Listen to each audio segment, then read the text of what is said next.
مہمان خانے، dining room, drawing room اور دوسرے کمرے تھے۔ ان کے علاوہ کئی چبوترے، 6 دریاں، 12 دریاں اور 6 دریاں سفید رنگوں میں ایک کے بعد ایک بنگلے کے کھلے صحنوں میں ہنس رہی تھی۔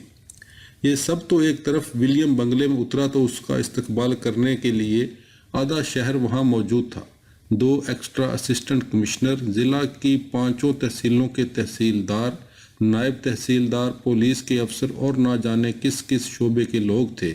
ان سرکاری لوگوں کے علاوہ شہر کے بڑے اور امیر لوگوں کی الگ کھیپ سلام کرنے کے لیے پہنچی ہوئی تھی۔ ولیم نے ان سینکڑوں افراد کے مجمع کو دیکھا جو اسی کی خاطر کھڑے تھے تو چند لمحوں کے لیے اس کے اندر رعونت نے بھرپور پھریری لی، لیکن اس طرح کے معمولات وہ اپنے باپ دادا کے ساتھ دیکھ چکا تھا، اس لیے زیادہ فرق نہ پڑا اور وہ پہلی حالت میں آ گیا۔ لوگ بہت زیادہ تھے لیکن ولیم نے ترتیب میں کھڑے ہوئے 8-10 سے ہی ہاتھ ملانے پر اکتفا کیا۔ اسی طرح ایکسٹرا اسسٹنٹ کمشنر جان میکن نے بھی چند لوگوں کا تعارف کرا کے باقی کو نظر انداز کر دیا۔ وہ جان گیا تھا صاحب اس وقت تھکے ہوئے ہیں اور جلدی مجمع اپنے سے دور کر دینا چاہتے ہیں۔ روہتک میں کافی عرصے سے ڈپٹی کمشنر کی جگہ پر اسسٹنٹ کمشنر ہی کام کر رہا تھا۔ یہاں کسی کو اتنی ضرورت محسوس نہیں ہوئی تھی اور کام بخوبی چل رہا تھا، لیکن اچانک جنگ کی وجہ سے ہنگامی حالات پیدا ہوئے تو اس اسامی کو پورا کرنے کا خیال آ گیا اور قرعہ ولیم کے نام نکل آیا۔ تعارف کے بعد ولیم نے جلد ہی سب کو رخصت کر دیا تاکہ دوسرے دن مکمل آزادی کے ساتھ اگلے اقدام کا بندوبست کیا جائے۔ دوسرے دن ولیم ڈپٹی کمشنر ہاؤس پہنچا تو عمارت کو اندازے کے مطابق نہایت پرشکوہ پایا۔ دور تک بلند و بالا کمرے ہی کمرے اور کھلی راہداریاں۔ ولیم کا اپنا کمرہ جلال آباد والے سے دگنا تھا۔ انتظامیہ کا پروٹوکول بھی کمال تھا، مگر اس کے باوجود ولیم کو یہاں کچھ خلا سا محسوس ہو رہا تھا، جس کی فی الحال نشاندہی تو نہیں ہو رہی تھی، لیکن کچھ ایسا ضرور تھا جسے ولیم سمجھ نہیں پا رہا تھا۔ یہاں اس کا پی اے ایک راجپوت رانا دنپت رائے تھا جو شائستہ اور صاف ستھرا 50 سال کی عمر کے لگ بھگ کا شخص تھا۔ اس کی مونچھیں ضرور تھی لیکن ایسی جس سے ولیم کو کسی قسم کی تکلیف پیدا نہیں ہو سکتی تھی۔ سر پر کلے دار پگڑی نے مونچھوں کو مزید باروب بنا رکھا تھا۔ رائے دنپت صاحب اردو کے ساتھ انگلش بھی اچھی طرح سمجھتا اور بولتا تھا۔ ولیم کو پہلے دن ہی اس کی لیاقت کا اندازہ ہو گیا۔ اس نے اسے جتنی ہدایات دیں ان پر اس قدر پھرتی سے عمل کیا کہ خود ولیم بھی دنگ رہ گیا۔ ولیم نے دوسرے روز ایکسٹرا اسسٹنٹ کمشنرز اور تمام تحصیلداروں کا اجلاس طلب کیا اور کام کے آغاز کے بارے میں منصوبہ بندی کرنے لگا۔ اسے ایک بات کا اطمینان تھا کہ اب اسے بہت سے کاموں میں آزادی ہوگی، وہ ان کے بارے میں کسی کو جواب دہ نہیں ہوگا۔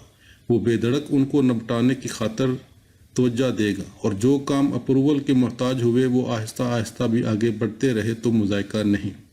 ولیم نے پہلے ہی اجلاس میں اپنی گزارشات کی وضاحت کر دی اور تمام تحصیلوں کے ذمہ دار افسروں پر واضح کر دیا کہ اسے صرف 3 چیزوں کی ضرورت ہے: اول، تعلیم کے بہتر نتائج، دوم، معاشی ذرائع کا پیدا کرنا اور سوم، گورنمنٹ کے لیے خراج کے نظام کو مزید بہتر بنانا۔ یہ ان کی پہلی ترجیحات ہیں۔ ان کے علاوہ تمام کام ثانوی حیثیت رکھتے ہیں۔ ذیلی گزٹ کے مطابق، جس کا مطالعہ کئی روز پہلے ولیم کر چکا تھا، روہتک میں امن و امان کے حوالے سے زیادہ خرابی نہیں تھی۔ لوگوں میں اکڑ پھکڑ کافی تھی لیکن بڑے پیمانے پر شر پسندی پھیلانے کی جرت ابھی تک پیدا نہ ہو سکی تھی، نہ ہی آگے توقع تھی۔ اس لیے ولیم نے اس معاملے پر بات کرنے کی زحمت نہیں کی اور ہدایات دے کر اجلاس ختم کر دیا۔ افیسرز جنہیں ابھی تک روہتک میں کسی ڈپٹی کمشنر نے ڈیل نہیں کیا تھا کو بھی ولیم کے انداز گفتگو سے واضح ہو گیا کہ اب بڑے افسر کے ساتھ کام کر رہے ہیں۔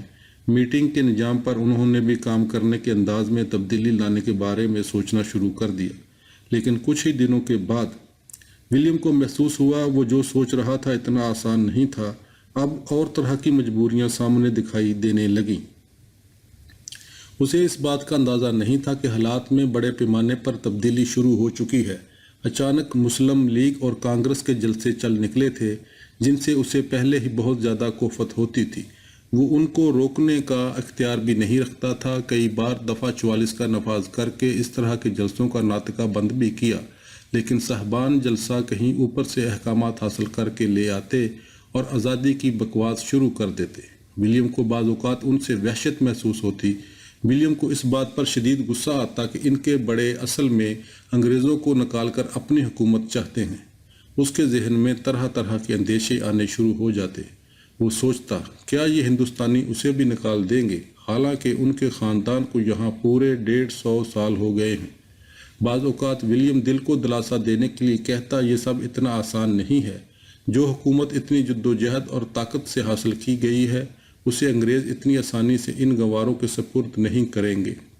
ان کے پاس نہ تعلیم ہے اور نہ حکومت چلانے کا تجربہ۔ وہ خیال کرتا اصل میں یہ سب کچھ جنگ کی وجہ سے ہو رہا ہے۔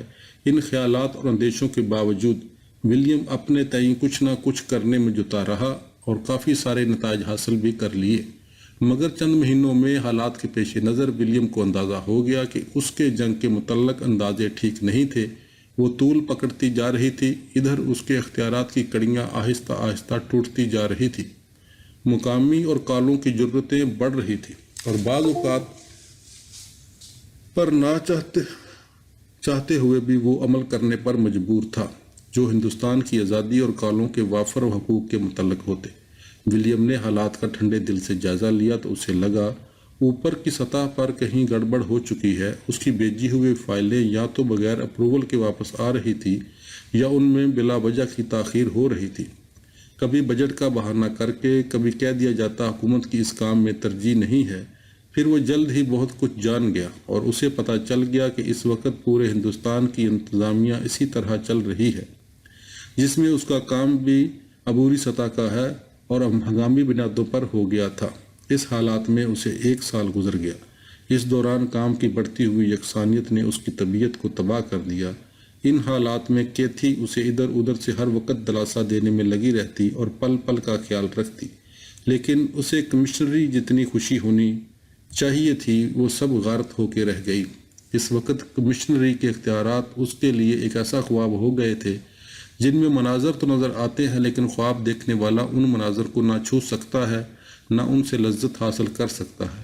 ایک تو یہ ایسی گائے کا دودھ تھا جو جنگ کی وجہ سے ہر کس و ناقص کو پلا دیا گیا۔ دوئم، اس شاہانہ عہدے کے ساتھ کچھ ایسی ہدایات نتھی کر دی گئیں جو کسی طرح بھی ڈپٹی کمشنر جیسے پروقار ذات کے لیے جائز نہیں تھی، بجائے اس کے کہ ڈپٹی کمشنر اپنے ضلع میں بلا شرکت غیرے جیسا کہ وہ سوچ رہا تھا حکمرانی کرے، اسے بریگیڈیئروں اور جنرلوں کی ہدایات پہنچنا شروع ہو گئیں۔ سخت سے سخت حکم وصول ہونے لگے، مثلا ضلع سے کتنے جوان ہو سکیں فوج میں بھرتی کے لیے بھیجے جائیں، غلہ کو ذخیرہ کر کے اس کا حساب پہنچایا جائے، زیادہ سے زیادہ خراج اور مالیہ وصول کیا جائے، ٹیکسوں میں اضافہ کر دیا جائے۔ بعض اوقات تو یہ حکم نامے کمشنر آفس سے آنے کے بجائے ڈائریکٹ ہی وصول ہونے لگے، جو ولیم کے لیے اس قدر آزار کا باعث تھے کہ اسے اپنا یہ عہدہ ایک چپڑاسی سے بھی بدتر معلوم ہونے لگتا۔ وہ یہ سمجھنے سے قاصر تھا آخر وہ کس کے متحد ہے، آیا اپنے ڈویژن آفس کی سول انتظامیہ کا جہاں سے اصولی طور پر اسے تنخواہ ملتی ہے، یا پھر میرٹھ چھاؤنی کا جہاں کے فوجیوں کی حیثیت اس کے سامنے ایک گنوار زبان استعمال کرنے والے جانوروں کی تھی۔ ولیم کبھی کبھی خیال کرتا اس سے تو بہتر اس کے وہی دن تھے جب وہ جلال آباد میں اسسٹنٹ کمشنر تھا اور ہیلے کا متحد تھا۔ اسے ہیلے، اپنے باپ اور ان ڈپٹی کمشنروں پر رشک آنے لگا جو وقار کو تباہ کر دینے والی جنگ سے پہلے ریٹائر ہو کر عزت بچا چکے تھے۔ اس کے باوجود ولیم دل کو دلاسا دینے کے لیے سوچتا کہ مصیبت کے دن تھوڑے ہی ہیں، گزر جائیں گے تو ان کی افسری کی شان میں بھی پہلے والی چمک دمک آ جائے گی، مگر اسے پھر آزادی کے متوالوں کے بے ڈنگے مطالبوں کی یاد آ جاتی جو روز بروز بڑھ رہے تھے اور منظور بھی ہو رہے تھے۔ ایک طرف درجہ بالا بکواسیات تھی، پھر دوسری طرف روہتک کا ماحول ولیم کے لیے انتہائی اذیت ناک تھا۔ اسے روہتک میں 1.5 سال کے قریب گزر چکا تھا۔ یہ عرصہ اس کی طبیعت کو اچاٹ کر دینے کے لیے ہر دن نئی بیزاری لے کر آتا اور ولیم کی نحوست میں اضافہ کر دیتا۔ یہ ضلع دہلی کے مغرب میں 40 یا 50 کلومیٹر کے فاصلے پر ایک خشک شہر تھا جس کے مضافات میں مٹی کے ٹیلے، اک اور پبول کی جھاڑیاں حد نظر تک پھیلی ہوئی تھی۔ شہر کے ساتھ ساتھ پختہ اینٹیں بنانے والے بٹوں کی کثرت تھی۔ ان کی چمنیوں سے اٹھنے والا دھواں ہر وقت شہر پر سائے بلند کیے رکھتا۔ ان سایوں کے بیچ اڑتی ہوئی چیلیں چکر کاٹتی رہتی، کبھی بلندی پر اور کبھی بالکل چھتوں کے اوپر۔ شہر کی عمارتیں زیادہ تر پکی اینٹوں کی اور پرانے دور کی یاد دلانے والی تھی۔ ان پر کام اگرچہ بہت نفاست سے کیا گیا تھا، لیکن اب وہ اکثر جگہ سے خراب ہو رہا تھا۔ شہر کی قریباً ساری آبادی نہ جانے کون سی زبان بولتی تھی اور کس کلچر سے تعلق رکھتی تھی۔ راجستھان سے روز کی اٹھنے والی آندھیوں نے اس پر مزید کام دکھایا تھا۔ آئے دن شہر کے در و دیوار گرد و غبار کی تہوں میں دب جاتے۔ مضافات میں اڑتی ہوئی ریت اور دھول نے ہر چیز کو مٹیالہ بنا دیا تھا۔ لوگوں کے چہرے بھی اسی مٹی، خشکی اور دھول کے باعث اتنے بے رونق ہو چکے تھے کہ ولیم کو جلال آباد کے لوگ ان کے مقابلے میں نہایت خوبصورت لگنے لگے۔ کڑوا تمباکو ان کی مرغوب غذا تھی۔ آٹھوں پہر میں کوئی لمحہ ہوگا ان کے بوڑھے، جوان، حتیٰ کہ بچے بھی اس لعنت میں گرفتار نہ ہوں۔ تمباکو کے کثیف اور مسلسل دھویں سے ان کی مونچھیں اور داڑھیاں بوری، زرد اور بدبودار ہو چکی تھی اور وہ اسی ابکائی پیدا کر دینے والے رنگوں سے مانوس تھے۔ یہ لوگ نہایت سوکھے سڑے، لمبی مونچھوں، چھوٹی قامتوں، باریک آنکھوں اور چھوٹے چھوٹے پاؤں کے ساتھ دھوپ اگاتی سڑکوں پر آتے جاتے نظر آتے۔ بعض دفعہ ولیم ان کے رنگ برنگے چیتھڑوں اور ٹاکیوں سے سیے گئے بستروں کے بارے میں غور کر کے کانپ جاتا، جو اس نے دیکھے تو نہیں تھے، لیکن ان لوگوں کی ظاہری حالت سے ہی ان کے بستروں کی کیفیت کا اندازہ ہو جاتا تھا۔ جن میں دوپہر کی گرمی نکلنے تک پڑے سوتے یہ لوگ پیٹ کی بودار کثیف ہوائیں چھوڑتے رہتے اور ان کو خود ہی سونگھتے رہتے۔ ولیم کو ان کی دھوتیوں پر ہرگز اعتراض نہ ہوتا، اگر وہ اصل میں دھوتیاں ہی ہوتی۔ وہ تو محض بیکار چتھڑے تھے جو ہمیشہ ان کے گھٹنوں سے اوپر اٹھے رہتے۔ ان چتھڑوں کے ایک پلو نیچے سے کھینچ کر مزید پیچھے کی طرف سے باندھ لیا جاتا، جو ایک کچھا سا بن جاتا، اور وہ رانگڑ اسی کچھے میں ننگا دنانتا پھرتا۔ بعض اوقات وہ کچھا اتنا چھوٹا ہوتا کہ اس کے سکڑے ہوئے سیاہ چوتڑ صاف نظر آتے۔ ولیم یقیناً ان کا لباس، عادات اور زبان بدلنے پر قادر نہ تھا، لیکن وہ چاہتا تھا کم از کم جس سے بھی اس کی ملاقات ناگزیر ہو وہ انسانوں کی حالت میں اس کے پاس آئے۔ ولیم نے اپنے عملے کو ملاقات کے لیے ضروری ہدایات جاری کر دیں کہ ملاقاتی اپنے لباس میں پاجامہ اور کرتا کا اہتمام کرے، اسی طرح دیسی چمڑے کے جوتوں کی بجائے انگلش جوتے پہن کر آئے، یا کم از کم جوتوں کے اندر اس کے پاؤں سرسوں کے تیل اور مٹی میں گچ گچ نہ ہوں، نہ جوتوں کے چمڑے سے چرر چرر کی آواز پیدا ہو۔ لوگوں کی بدشکلی کے علاوہ ولیم کو روہتک کے مضافات سے بھی وحشت آنے لگی۔ کوسوں تک سبزے کی ایک پتی بھی نہیں تھی، نہ کوئی نہر اور پانی کا انتظام نظر آ رہا تھا۔ کچھ تھا تو تمباکو کی سرسری فصلیں جو ان لوگوں کے رزق کا واحد سہارا تھی۔ تمباکو کی اسی بہتات کی وجہ سے ہر شخص کے ہاتھ میں اپنا ایک حقہ تھا جسے وہ ہر وقت گڑ گڑاتا رہتا۔ شہر کی منڈی معمول کے مطابق ہندوؤں کے ہاتھ میں تھی، مسلمان یہاں بھی محض حقے پر گزارا کیے ہوئے تھے۔ کلچر دونوں قوموں کا ایک ہی تھا، بلکہ یہ کہنا زیادہ بہتر ہوگا کہ جو مسلمان تھے ان میں مسلمانوں والی کوئی بات نہیں تھی سوائے مفلسی اور غربت کے، جسے دور کرنا ولیم کے بس سے باہر تھا۔ یہاں اتنے مسائل اور حکومت کی طرف سے عدم دلچسپی دیکھ کر ولیم کا دل چھوٹ چکا تھا۔ وہ چاہتا تھا جتنی جلدی ہو سکے اس کو دہلی کے مضافات سے نکال کر جلندھر، لاہور یا ملتان ڈویژن کے حوالے کر دیا جائے، مگر جو کام کرنے کے لیے اسے یہاں تعینات کیا گیا تھا اس کا ٹارگٹ حاصل کرنا بھی ضروری تھا، جس کے لیے ولیم نے بہرحال اپنی سی کوشش ضرور کی اور اس میں کامیاب بھی ہوا۔ سچ پوچھیں تو یہ ضلع اس کام کے لیے ویسے بھی مناسب ترین تھا۔ وسطی پنجاب یا فیروز پور سے لوگوں کو برطانوی فوج میں لے جانا مشکل ہی نہیں ناممکن تھا۔ وہاں لوگوں کی روٹی پوری ہو رہی تھی، دریاؤں کے ارد گرد بیلے، چراگاہیں اور فصلیں ان لوگوں کی زیادہ نہ صحیح بنیادی ضروریات پوری کر رہی تھی، جبکہ روہتک اور راجستھان جیسے علاقوں میں بھوک اور ریت کے بگولوں کے سوا کچھ نہیں تھا، یا پھر مونچھیں تھی کہ اگی چلی جاتی تھی۔ چنانچہ ولیم کی طرف سے فوج میں بھرتی کے اعلان کے ساتھ ہی ہزاروں لوگ بھاگے چلے آئے، جنہوں نے انگریزی وقار کو میدان جنگ میں مزید برقرار رکھنے کے لیے اپنی مونچھوں کے تاؤ اور زیادہ کر دیے تھے۔ ایک ایک دن میں 200 لوگوں کی بھرتی ہونے لگی اور چند مہینوں میں ہزاروں لوگوں کو انگریزی ٹوپیاں پہنا کر محاذوں پر بھیجنے کے لیے ریوڑوں کے ریوڑ تیار کر لیے گئے۔ یہ اتنی بڑی اور شاندار کامیابی صرف جہلم، روہتک یا راجستھان ہی سے حاصل ہوئی تھی، باقی تمام اضلاع میں اتنی نفری کسی بھی علاقے سے نہیں مل سکی تھی۔ ادھر ولیم کے یہ حالات تھے، ادھر جرمنی کی حوصلہ افزائی پر سوویت یونین نے جون 1940 میں بالٹک ریاستوں پر قبضہ کر کے انہیں باقاعدہ طور پر اپنے ملک کا حصہ بنا لیا۔ اٹلی جو اتحاد جرمنی کے حلیف ممالک کا رکن تھا، وہ بھی اس جنگ میں شریک ہو گیا۔ 13 اگست سے 31 اکتوبر 1940 تک جرمنی نے انگلستان کے خلاف ہوائی جنگ شروع کی اور اس میں شکست کھائی۔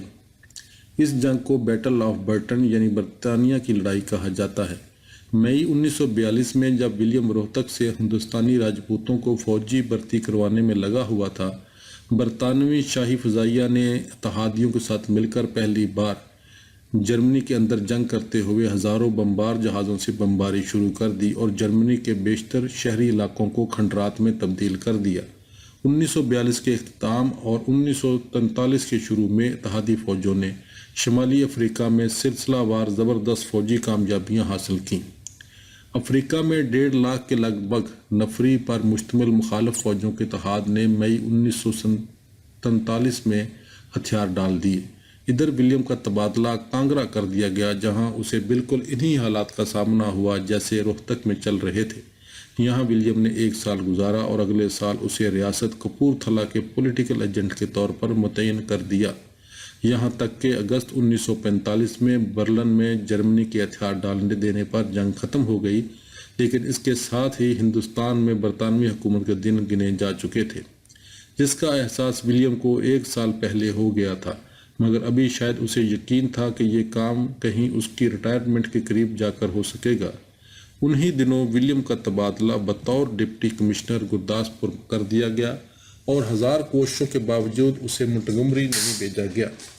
اس بارے میں ولیم نے نہایت اہم سفارشیں بھی کروائیں، لیکن جب اسے اس معاملے میں شدید ناکامی ہوئی تو وہ سوچنے لگا کہ منٹگمری میں اس کی پوسٹنگ ایک خواب ہی ہو کر رہ جائے گی، کیونکہ معاملات ہر دن مزید بگڑتے جا رہے تھے۔ ان حالات میں ولیم کی ذہنی کیفیت اتنی تبدیل ہو گئی کہ قریب جاننے والوں کو اس پر شبہ ہونے لگا کہیں پاگل نہ ہو جائے۔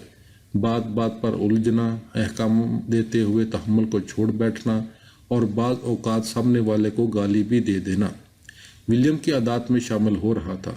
اس بات کی سب سے زیادہ تشویش کیتھی کو تھی، جو سب سے زیادہ یہ عذاب جھیل رہی تھی، مگر وہ کچھ کر بھی نہیں سکتی تھی۔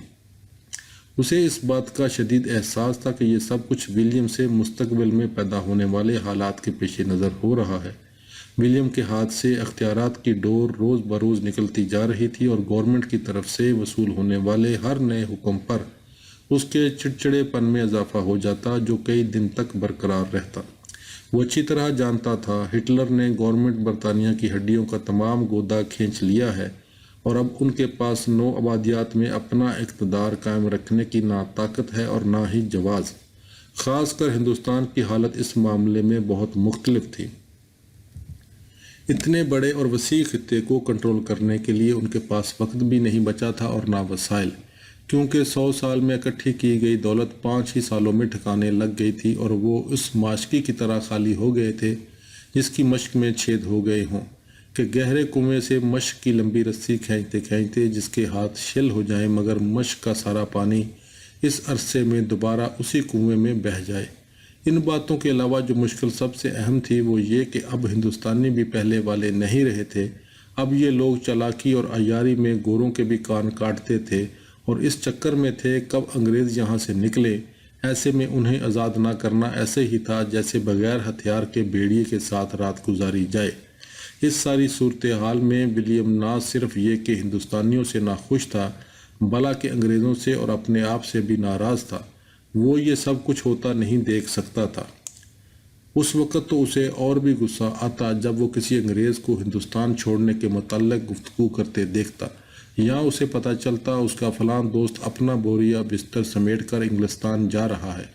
ولیم کا اس وقت خون کھولنے لگ جاتا، گویا یہ سب اس کے خلاف سازش تھی جس میں انگریز، مسلمان اور ہندو سب شامل تھے۔ جاری